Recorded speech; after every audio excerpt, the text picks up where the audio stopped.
Ustadz, saya sedang bimbang tentang anak laki-laki saya. Yang pertama, karena sebentar lagi dia akan lulus SMP.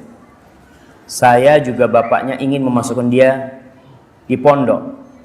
Tapi dia itu tipe anak yang tidak pede dan gak bisa dikasari atau dibentak. Dia itu serba tercukupi dan memang saya manjakan sekali. Maka itu Ustadz, bagaimana cara saya mengatasi kegelisahan saya sebagai ibu yang amat sangat takut tidak bisa tiap hari melihat dia kelak kalau beneran masuk pondok. Dan kira-kira saya pilih pondok mana, pondok Imam Bukhari, pondok Al-Irsyad, pondok Gontor, dan bagaimana kiat mengkondisikan anak saya sebelum masuk pondok pesantren. Jamaah, dia ini orang tua ingat mendidik anak itu. Tahu Nabi Yusuf alaihissalam. Para ulama menyimpulkan hikmah. Kenapa Nabi Yusuf harus dipisahkan dari orang tuanya?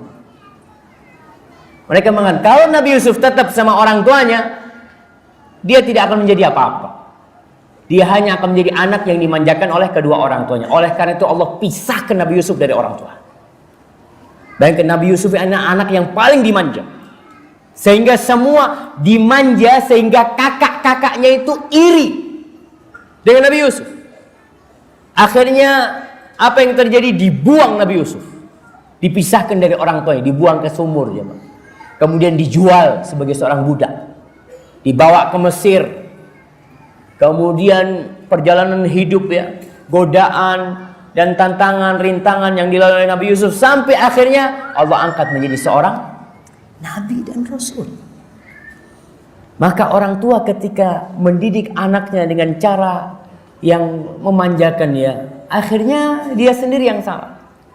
Anaknya ini biar bergaul, anaknya ini suruh mandikan mobil, anaknya suruh nyapu, anaknya suruh nyuci. Suruh dia melakukan hal-hal yang bermanfaat buat dia. Karena anak kita punya banyak waktu kosong dan memiliki banyak energi di dalam tubuhnya.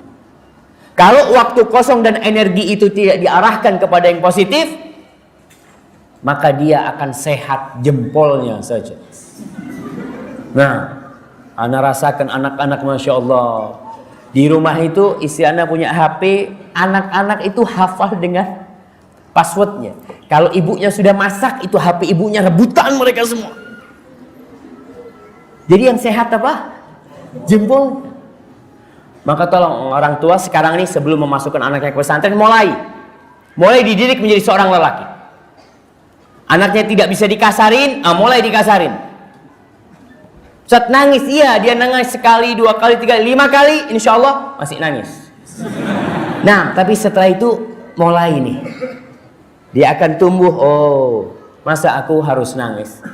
Subhanallah. Bapak ana cerita sama ana, Syafiq, ana lupa waktu kecil. Kata bapak ana, Syafiq, baba dulu ngomong sama kau. Kadang-kala kau pulang dari main nangis. Karena berantem sama biasa anak-anak. Abang ngomong, kau tadi keluar rumah nangis nggak? Nggak ya. Kau tidak boleh nangis. Kau tidak boleh masuk rumah kecuali seperti kau keluar dari rumah tadi dalam kondisi tidak menangis. Ya akhirnya kita di luar sampai nangisnya habis masuk rumah.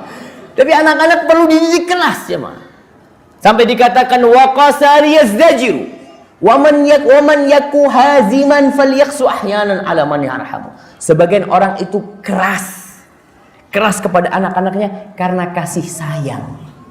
Kasih sayang. Maka barang siapa yang ingin menjadi orang yang tegas dan baik, hendaklah sekali-kali dia berbuat kasar kepada orang yang dia cintai. Maka ibu ini persiapkan anaknya makan. Terus terang di pesantren itu makannya sate tiap hari. Ini salah satu kelebihan pesantren. Dan di kampus kita juga sama. Katanya sayur tempe, sayur telur, sayur terong, pokoknya sate terus. Itu selalu yang dimakan sama mereka. Maka anaknya dipersiapkan untuk itu. Makan kadang-kala di meja makan kasih umumnya ikan laut aja. Biar dibiasakan anak, cuma ini yang ada, katakan ibu nggak masak, nak, cuma itu. Oh nggak mau makan. Kadang-kala ibu ini mengikuti maunya anak dan tidak menjadikan anak menurutin maunya orang tua. Akhirnya anak itu nggak bisa apa. Seorang ibu ngelihat anak makannya lama, akhirnya disuapin. Akhirnya nggak bisa makan dia. Biarin dia lama. Katakan ini kita mau berangkat. Jam sekian kita udah jalan. Kau selesaikan makan. Maka dia dibiasakan untuk mandiri. Karena di pesantren terus terang kita tidak bisa titip sama ustadz. Kenapa anak katakan tidak bisa titip sama ustadz? Bayangkan satu ustadz ngurus 20 anak. Ibu ngurus satu anak aja nggak sukses. Masa satu ustadz ngurusin 20 anak? Maka paling tidak ibunya berusaha untuk mendidik. Pesantren mana? Ya kalau anaknya kayak gini kayaknya harus pesantren yang dekat sama orang tuanya. Iya, kalau enggak ibunya bisa nangis-nangis setiap hari kata dia. Bahkan ada sebagian orang tua itu bikin rumah di sebelah pesantren anaknya. Karena dia tidak bisa berpisah dengan anaknya. Nah, alhamdulillah sudah selesai jemaah. Lanjut.